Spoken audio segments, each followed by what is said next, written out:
evidence that households have borrowed money to invest in the stock market. Marcellus investment manager Saurabh Mukherjee has flagged a troubling reality in his latest podcast. The fact that the Indian middle class seems to be shrinking into a massive debt trap and the numbers are only getting worse.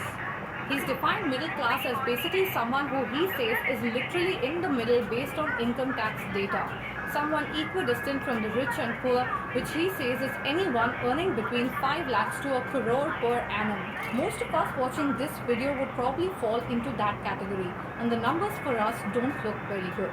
As per Mukherjee, millions of middle class Indians have taken on multiple loans that they may not ever be able to repay. He says that the signs are everywhere.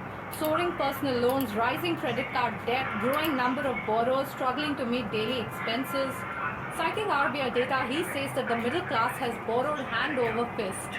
Credit card and retail loans have jumped from 4 to 11% in the last decade, and this is not borrowing for investment. It is borrowing for consumption. Basically, they are borrowing to survive or to finance something that they want or need. It's not like a home loan, which is an investment. He says that according to his research, 5 to 10% of Indian middle class will find it difficult to come out of this debt trap because they're struggling even to meet daily expenses. Basically, he says that 45% of India's borrowers are subprime, means they have poor credit worthiness and are at high risk of default.